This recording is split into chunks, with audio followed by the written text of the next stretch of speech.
Hydrogen bomb कौन सा था और कहां फूटने वाला है?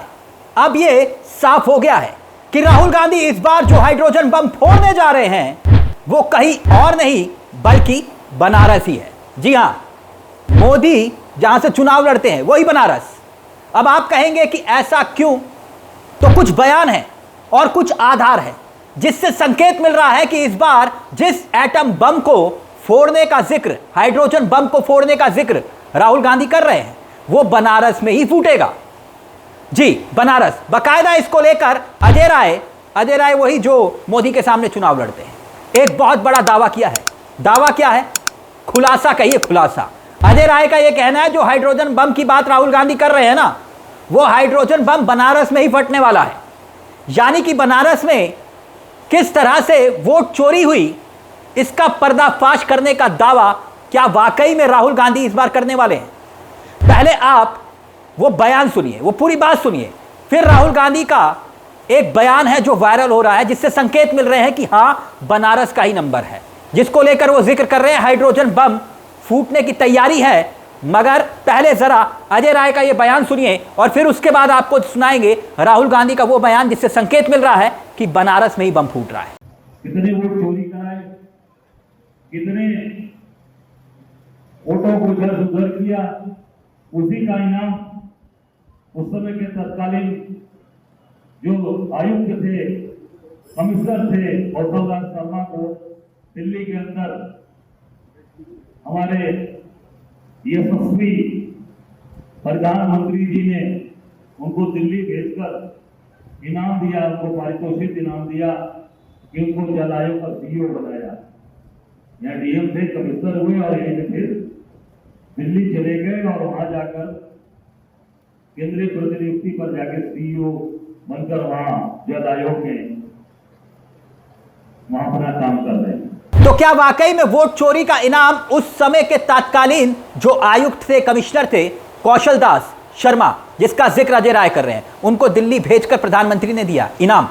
तो दोस्तों, अजय राय दरअसल आज से नहीं बल्कि जब से राहुल गांधी ने हाइड्रोजन बम फोड़ने का जिक्र किया है ना, तभी से अजय राय लगातार यह दावा कर रहे हैं, संकेत दे रहे हैं कि राहुल गांधी जिस हाइड्रोजन बम की बात कर रहे हैं वो बनारस में ही फटने वाला है। क्योंकि अब याद कीजिए बिहार में जो वोटर अधिकार यात्रा चल रही थी, राहुल गांधी जहां भी जा रहे थे वहां लगातार ये दावा कर रहे थे कि अभी हम और खुलासा करेंगे। जगह जगह पर वो गए, जनसभाएं की और हर जनसभा में वोट चोर गद्दी छोड़ का नारा लगाया और दावा यह किया कि अब जल्द खुलासा होगा। जैसे ये एटम बम फूटा है वैसे ही महादेवपुरा की तरह एक और एटम बम फूटेगा।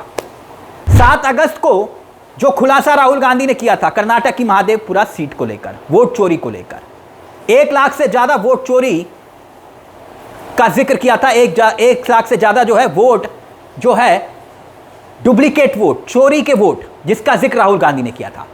और बीजेपी कहा कि बीजेपी वाले तुम तैयार हो जाओ, अब हाइड्रोजन बम आने वाला है। अब राहुल गांधी का वो बयान सुनिए पहले जिसमें वो हाइड्रोजन बम का जिक्र कर रहे हैं और फिर वो वाला बयान जिसमें संकेत था कि हां, बनारस में ही बम फूटेगा। वो बयान भी राहुल गांधी का खूब वायरल हुआ था। लेकिन पहले जरा सुनिए हाइड्रोजन बम वाला बयान जिसका जिक्र राहुल गांधी ने किया था कि सियासी धमाका अब होगा। मैं बीजेपी से कहना चाहता हूं, अच्छी तरह सुन लीजिए, बीजेपी के लोग अच्छी तरह सुन लीजिए। भैया, एटम बम का नाम सुना आपने? सुना है एटम बम का नाम? उससे बड़ा क्या होता है? उससे बड़ा क्या होता है? एटम बम से बड़ा हाइड्रोजन बम होता है। होता है नहीं होता है? माधवपुरा में हमने एटम बम दिखाया था। बीजेपी के लोगों तैयार हो जाओ, हाइड्रोजन बम आ रहा है, हाइड्रोजन बम आ रहा है, तैयार हो जाइए। आपकी जो सच्चाई है, वोट चोरी की सच्चाई है, वो पूरे देश को पता लगने जा रही है। तो क्या वाकई में राहुल गांधी का यह बयान बहुत बड़ा संकेत दे रहा है? लोगों के मन में सवाल थे कि आखिर राहुल गांधी का ये जो हाइड्रोजन बम है वो कहां फटने वाला है। तो इसको लेकर अजय राय संकेत दे रहे हैं, संदेश दे रहे हैं कि बनारस का ही नंबर है। और राहुल गांधी जो दावा कर रहे हैं वो अगला दावा सिर्फ और सिर्फ नरेंद्र मोदी की संसदीय क्षेत्र वाराणसी की ही सीट है क्या? अब याद कीजिए वो दरअसल जब चुनाव हो रहा था, प्रधानमंत्री इस सीट पर चुनाव लड़ रहे थे वाराणसी से, तब अजय राय उनके सामने चुनाव लड़ रहे थे, यानी अजय राय वर्सेस नरेंद्र मोदी चुनाव था। उस चुनाव को लेकर जो खुलासा करने का जिक्र अजय राय कर रहे हैं कि भाई उनके पास पुख्ता प्रमाण है, और खास तौर से गौर करिएगा, एक बात और है, 1 बजे तक जितने भी 543 सीटें हैं सबके आंकड़े लगातार जारी हो रहे थे, यही जिक्र अजय राय कर रहे हैं। लेकिन अजय राय का यह कहना है कि ठीक 1 बजे के बाद बनारस के आंकड़े एकदम से रुक जाते हैं, कोई अपडेट नहीं आता, काफी वक्त तक कोई अपडेट नहीं दिया जाता कि आखिरकार 1 बजे के बाद क्या रहा। और लगातार अजय राय उस वक्त आगे चल रहे थे, प्रधानमंत्री से आगे चल रहे थे, और इसके बाद जब अपडेट आता है तो नरेंद्र मोदी अचानक से जीतते हुए दिखाई देने लगते हैं।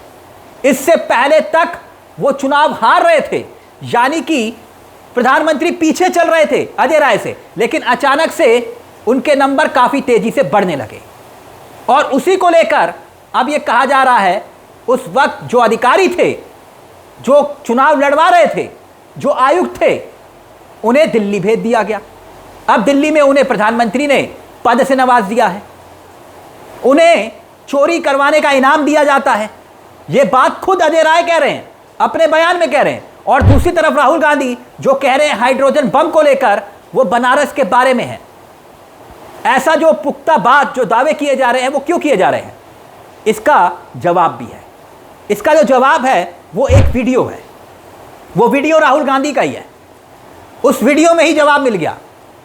एक वीडियो बीते दिनों काफी वायरल हुआ था, और वो वीडियो हम आपको दिखाने वाले हैं, जिसमें राहुल गांधी महादेवपुरा सीट का ही जिक्र कर रहे थे, और वो बता रहे थे, अपनी बात रख रहे थे कि महादेवपुरा में जिस तरीके से वोट चोरी हुई है, वैसी ही चोरी का खुलासा हम आगे करने वाले हैं। इतने में होता क्या है, वहां सामने मंच के सामने जो लोग थे, मौजूद थे, जो भीड़ थी, उनमें से एक शख्स खड़ा होता है, एक व्यक्ति सीधा बोल पड़ता है बनारस में, और उसके बाद राहुल गांधी के चेहरे पर जो मुस्कुराहट थी, अब आप वो तस्वीरें देखिएगा, चेहरे पर मुस्कुराहट थी, वो वीडियो देखिएगा, आप खुद ब खुद समझ जाएंगे कि आखिरकार माजरा क्या है। देखिए जरा। उसको हम आने वाले समय में माधवपुरा में नहीं रुकेगा, वो हम आपको दिखाएंगे, देश को दिखाएंगे।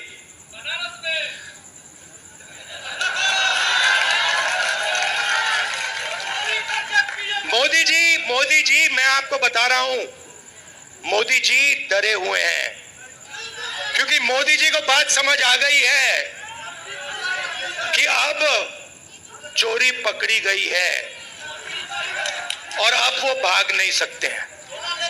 हम आपको दिखाएंगे कि सिर्फ माधवपुरा में चोरी नहीं हुई है, लोकसभा में चोरी हुई है, हरियाणा में चोरी हुई है, महाराष्ट्र में चोरी हुई है, मध्य प्रदेश में चोरी हुई है, और अब ये बिहार में चोरी करने की कोशिश कर रहे हैं। और बिहार की जनता ने इनको हिला के रख दिया है, हिला के रख दिया है।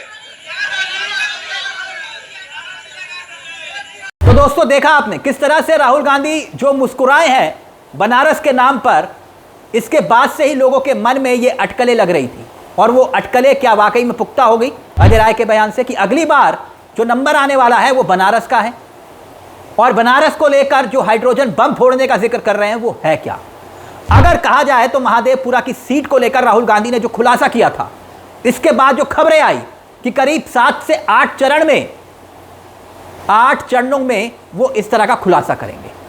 करीब ऐसी 30 से 40 सीटें हैं जिसके बारे में राहुल गांधी खुलासा करने का दावा कर रहे हैं। बताने वाले ये भी बता रहे हैं कि भाई यहां पर वोट चोरी हुई है, और भी खुलासे करने का जिक्र, एक एक सबूत इकट्ठे करने का जिक्र कांग्रेसी कर रहे हैं। तो क्या वाकई में महादेवपुरा सीट को लेकर जिस तरह से खुलासा राहुल गांधी ने किया, और गौर करिएगा उस खुलासे के बाद से अभी तक बीजेपी मौन है, चुनाव आयोग सही तरीके से तर्क नहीं दे पाया है। फिलहाल राहुल गांधी के बयानों से तो यही निकल कर आ रहा है कि राहुल गांधी नरेंद्र मोदी के संसदीय क्षेत्र वाराणसी का ही जिक्र कर रहे हैं, क्योंकि इसके बाद बीजेपी वाले जो अब इस वक्त भी वोट चोरी के मुद्दे को लेकर बैकफुट पर दिखाई दे रहे हैं, तब सोचिए कितना परेशान होंगे अगर वाराणसी सीट को लेकर राहुल गांधी कोई खुलासा करते हैं। यह अपने आप में एक यक्ष प्रश्न है और वाकई में जो मुद्दा इस वक्त वोट चोरी का छाया हुआ है और बिहार की सियासत पर उसका असर जमीन पर दिखाई दिया, तो राहुल गांधी अगर बनारस को लेकर कोई खुलासा करेंगे तो देश की सियासत पर इसका असर पड़ेगा, यह भी तय है। मगर सवाल यह कि चुनाव आयोग जवाब अब तक क्यों नहीं दे पा रहा, और अगर राहुल गांधी बनारस को लेकर कोई खुलासा कर देते हैं, बड़ा खुलासा कर देते हैं, दावा जो कर रहे हैं, तो फिर उसके बाद चुनाव आयोग के लिए भी जवाब देना भारी पड़ सकता है। इस मुद्दे को लेकर दोस्तों आपकी क्या राय है, कमेंट बॉक्स में जरूर बताइएगा। क्या आपको भी लगता है कि अगला नंबर बनारस का ही है जिसका जिक्र अजय राय कर रहे हैं? आपकी राय कराएगा हमें इंतजार। मुझे तिलक चावला को दीजिए इजाजत। चलते चलते दरख्वास्त, हमारे चैनल को सब्सक्राइब करना मत भूलेगा, क्योंकि यह मंच आप ही का है। नमस्कार, जय हिंद, जय भारत।